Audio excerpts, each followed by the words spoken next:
አሁን እኛ ጋር ኢንተርኔት ቢኒያም ኃይሌ የ5 ሚሊዮን ኮደርስ ፕሮጀክት ተመራቂ ሲሆን ዓለም አቀፍ እውቅና ያለው የኮድ ሰርቲፊኬትም አግኝቷል።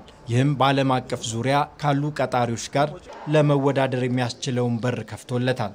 በአራቱን ኮርስ የጨረሰ ሰው ዓለም አቀፍ እውቅና ያለው ሰርቲፊኬት ነው የሚሰጥ። የዓለም አቀፍ እውቅና ከኢትዮጵያ ባሻገር አውሮፓም አሜሪካም የትም ቦታ አፕላይ አድርጎ መስራት ይችላል። ለምሳሌ አሁን ዘመኑ በዲጂታል ዓለም ነው። ሰው የግድ ትራቭል ማድረግ አይጠበቅበትም። አንድ ስራ ለመስራት እዛው ባለበት ስራ አፕላይ ያደርጋል። አፕላይ አድርጎ ሲጨርስ ታስክ ይሰጠዋል። ያንን ሰርቶ ሲጨርስ በዶላር ይከፈለዋል። ከዛ አንፃር በጣም ጠቀሜታ አለ። ያ ነገር እኔም ጠቅሞኛል። የተወሰኑ ስራዎችን ለማግኘት ሞክሬያለሁ። ዓለም አቀፍ ስራዎችንም የሞከርኳቸው ያሉ የተሳኩልኝም ያሉ ያልተሳኩልኝም አሉ።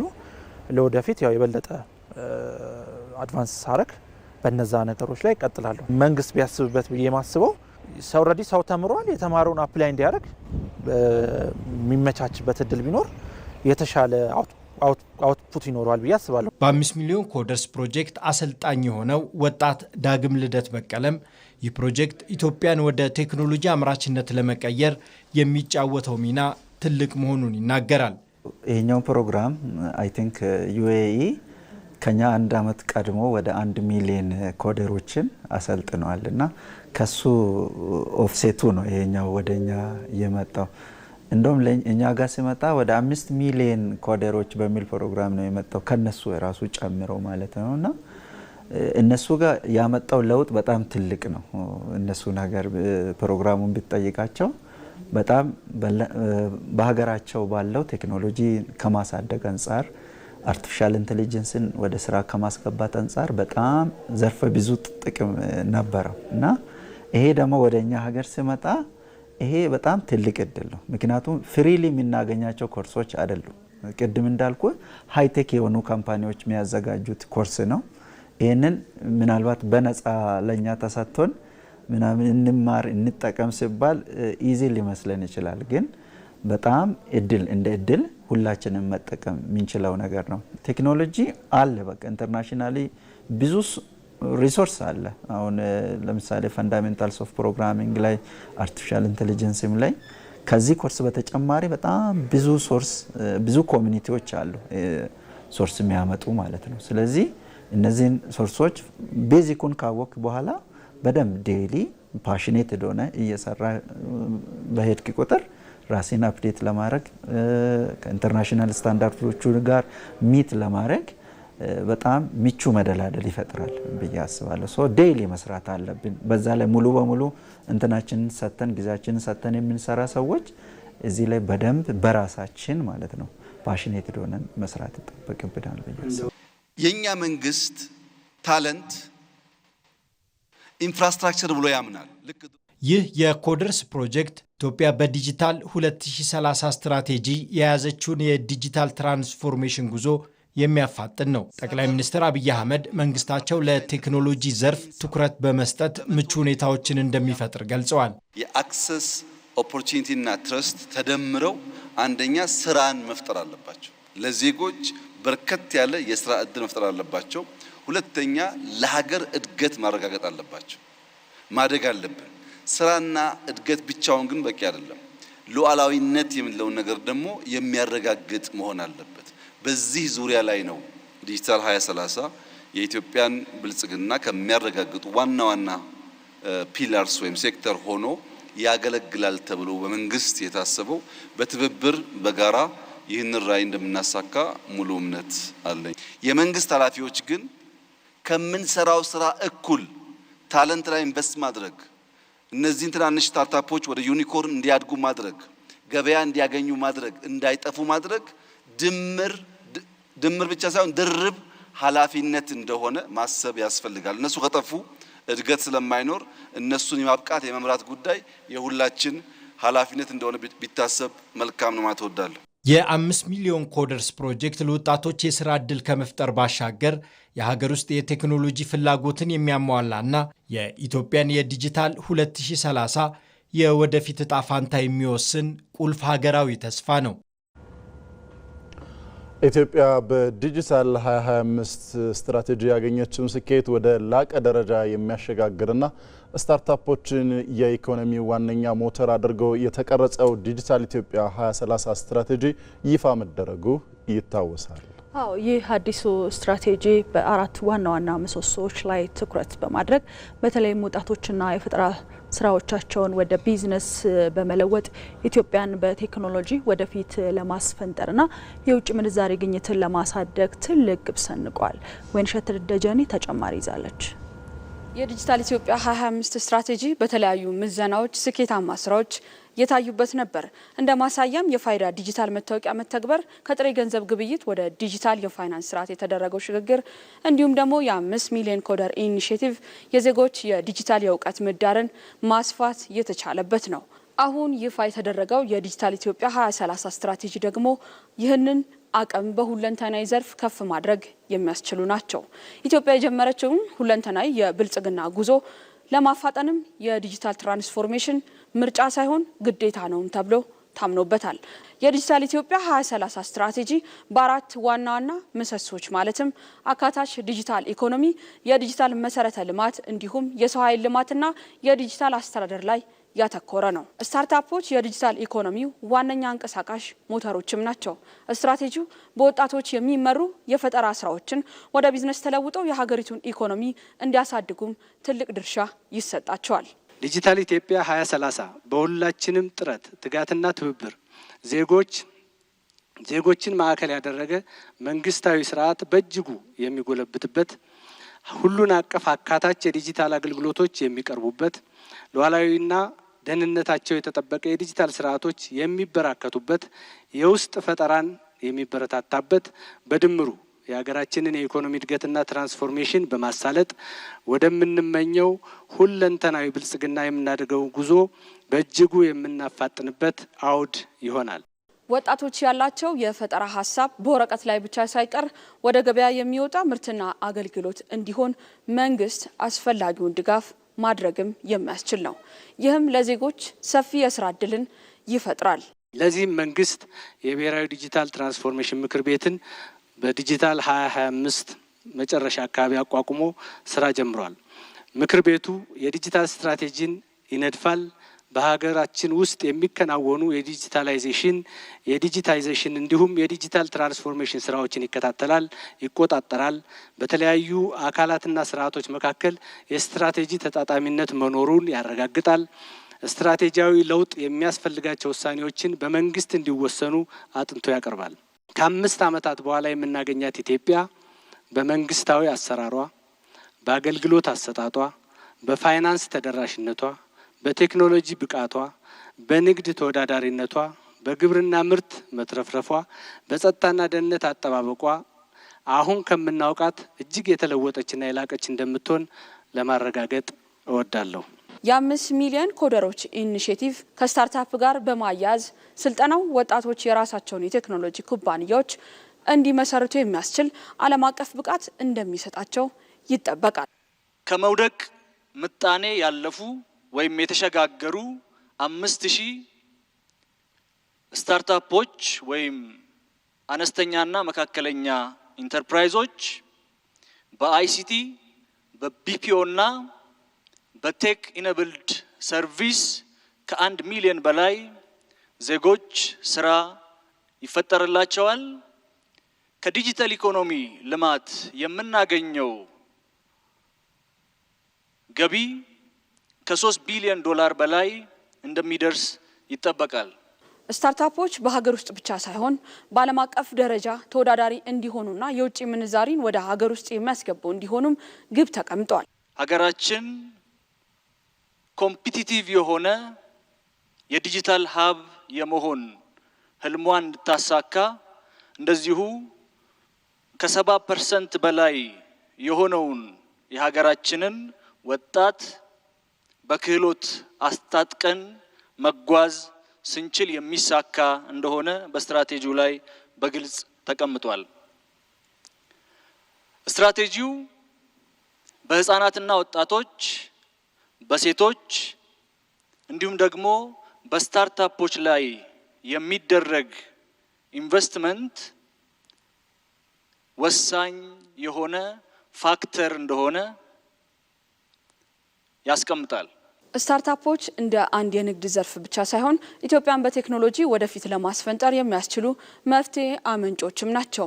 ይህም ዲጂታል ኢትዮጵያ 2030ን እውን እንዲሆኑ ኢትዮጵያ የያዘቻቸውን ስትራቴጂዎች ለማሳካት ቁልፍ መንገድ የሚከፍት ነው። እዚሁ ጉዳይ ላይ ነው የምንቆየው። የተወደዳችሁ ተመልካቾች እንግዳ ጋብዘን ተጨማሪ መረጃዎችን እናጋራቸዋለን። እንግዳችን ደግሞ በኢኖቬሽንና ቴክኖሎጂ ሚኒስቴር የኢኖቬሽንና የስታርታፕ ልማት መሪ ስራ አስፈጻሚ ሰላሚሁን አደፍርስ ናቸው። ስቱዲዮ ይገኛሉ። እንግዳችን እንኳን ደህና መጡ። ለጊዜው እናመሰግናለን። እንኳን ደህና ቆያችሁ። ጥሩ፣ ወደ ቀዳሚው ሀሳባችን እንለፍ። ኢትዮጵያ ዲጂታል 2030 ጀምራለች፣ 2025 ደግሞ ተጠናቋልና ይህ ስትራቴጂ ደግሞ በተለይ ለዜጎች እድልን በመፍጠር የዲጂታል ስርዓትን ከማስፋት አኳያ ምን አዲስ ነገር ይዞ ይመጣል ብለን መናገር እንችላለን?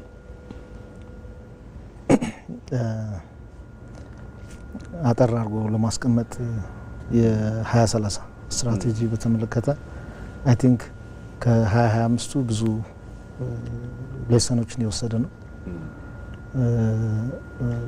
በመሰረታዊነት ግን ኮሚትመንት የታየበት ስትራቴጂ ብንለው አያንሰውም።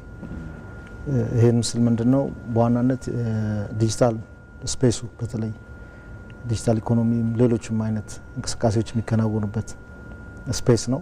እንደ ዓለም አቀፍ ትሬንድ እንደምናውቀው እንደ ስፔስ ሪኮግናይዝድ ሆኗል።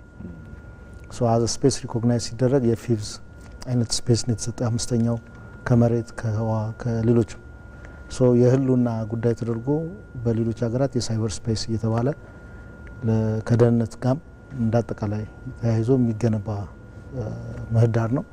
ይሄ ምህዳር ከ2025 በተሻለ ኮምፕሊት የሆነ እይታ ይዞ እንዲቀረጽ የተደረገ ስትራቴጂ መሆኑን መገንዘብ ይፈልጋል። ይሄ ብቻ ግን በቂ አይደለም። ኢንፋክት እንደ ስፔስ ይህንን ነገር ይዞ ለመንቀሳቀስ እና እንደ አንድ የህልውና የሶቨርኒቲ ጉዳይ ይዞ ለመንቀሳቀስ የተቀመጠው ሶቨርኒቲ ሪሌቲቭ ተርም ነው እንደተባለው ኖት ፍጹማዊ ሳይሆን አትሊስት ከኛ አውድ ጋር እንደ ሀገር ካለን አውድ ጋር በሚሄድ ደረጃ ያን ስፔስ ሪያላይዝ ማድረግ ታሳቢ ያደርጋልና የዝላይ ጉዳይንም በደንብ አትኩሮ ሰጥቶ ይሄዳል። የዝላይ ጉዳይንም ሲያነሳ ቤዚክሊ የሚያነሳው ተወዳዳሪ አቅሞቻችን ጋር መሰረት ማድረግ አለብን። ከአውድ ጋር መገናኘት አለበት። ሎካሊ ሩትድ መሆን አለበት ይላል።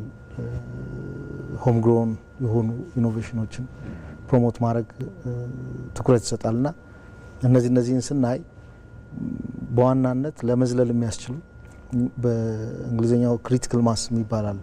ወሳኝ መወዳደሪያ አቅሞች ተሰባስበው የቴክኖሎጂ የሰው የአጠቃላይ ሌሎች አስተዳደርም የስርዓትም ጉዳይ ተሰናስሎ አጠቃላይ ለዝላይ በሚያበቁን ደረጃ እና የተባለውን ኢንክሉሲቭ ግሮት የማሳካት የአካታች እድገትን የማምጣት ጉዳይን ታሳቢ አድርጎ የተነሳ ነው ብንል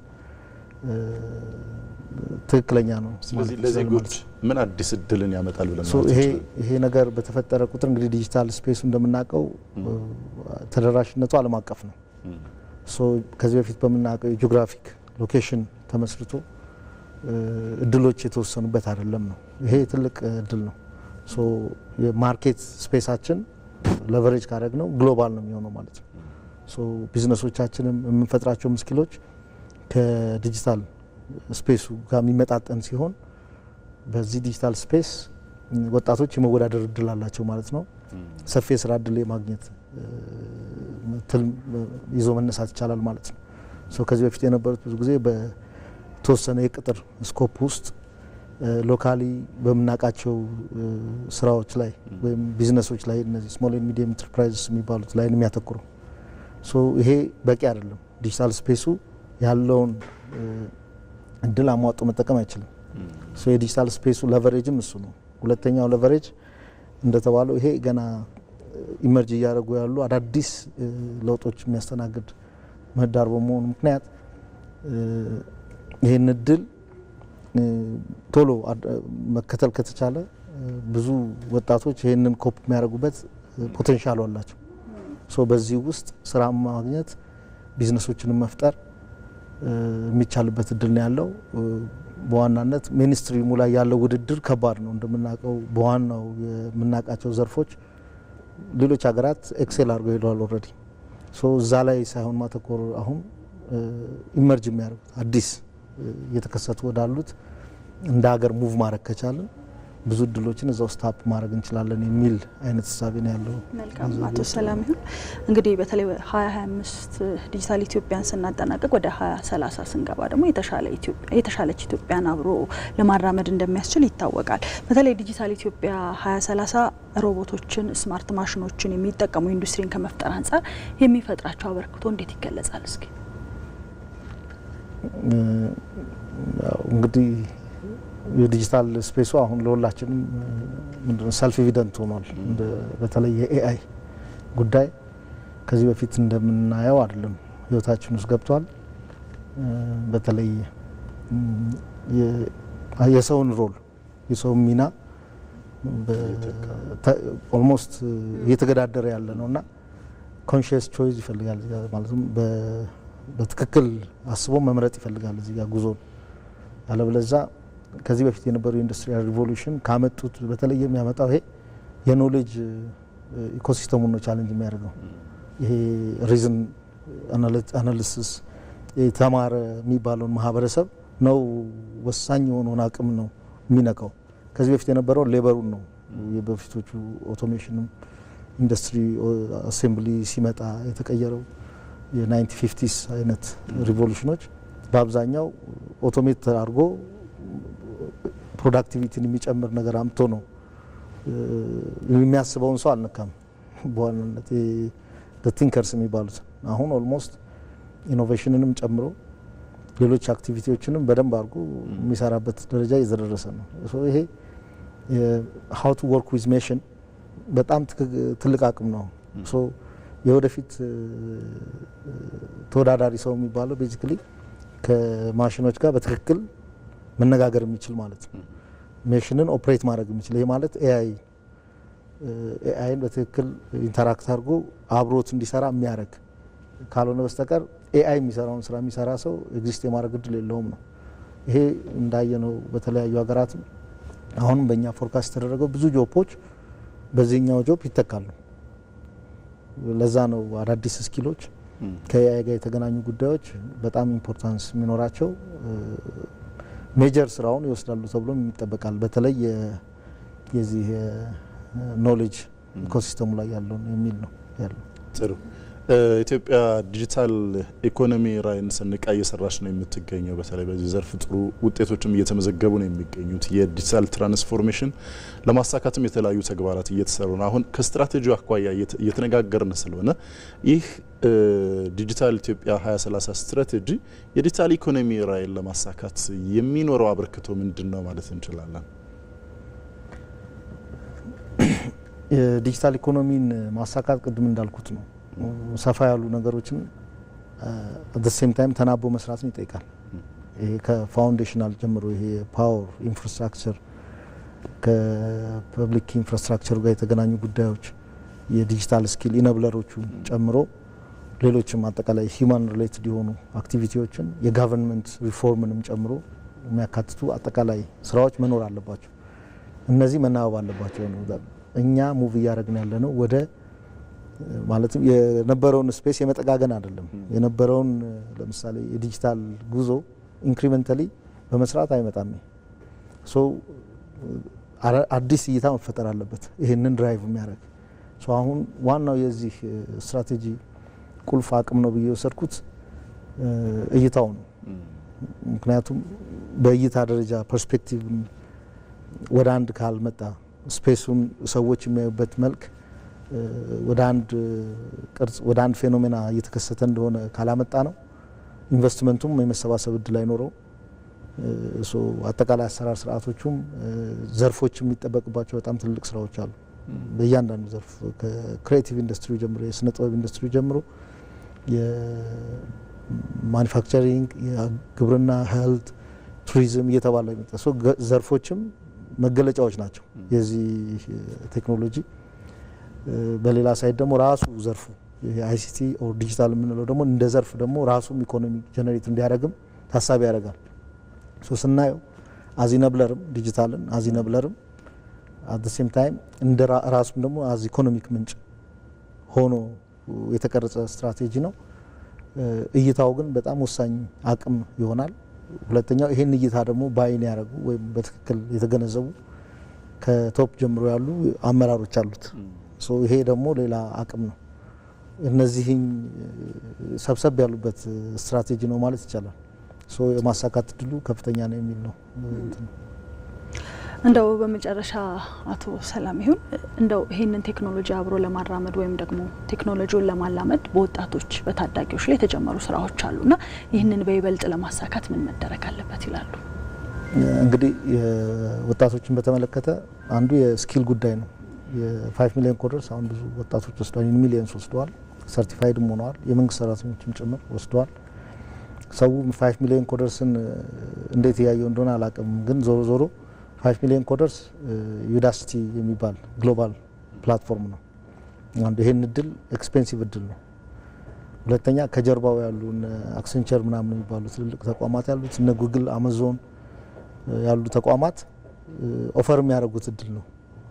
የግሎባል ቅድም እንዳልነው ግሎባሊ ኮምፒት አድርጎ የስራ እድል ለማግኘት ፋውንዴሽናል የሆኑ አቅሞች የሚገኙበት ነው። እነዚህ ፍሪ ኮርሶች ናቸው። በመጀመሪያ መንግስት በፍሪ ደረጃ ያቀረበው ነው፣ ተከፍሎ ነው የሚገኘው። እነዚህን አቅሞች በደንብ ለቨሬጅ ማድረግ ይጠበቃል። ይሄ አቅም ወደ ብዙ አይነት አቅጣጫ የሚፈስ አቅም ነው። እንደዚህ አይነት ዲጂታል ስኪሎች አንደኛ ዲጂታሊ ስኪልድ ያልሆነ ፋውንደር ስታርታፕ ሊሆን አይችልም።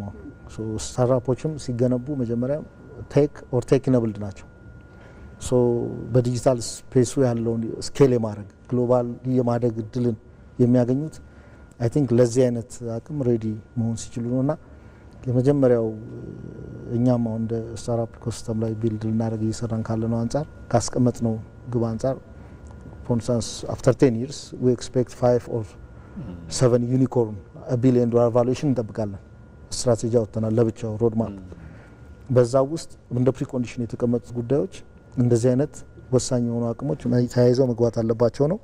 የመጀመሪያው ሳይክልም ማለፍ ያለብን ጠንካራ መስራቾች የስታርታፕ መስራቾች እንዲኖሩ መስራት ነው። እነዚህ ፋውንደርስ የሚገኙት ደግሞ በዋናነት እንደዚህ አይነት ስኪሎች ኢኩፕድ ሲሆኑ ነው የሚል ይዘን እየሰራን ያለ ነው።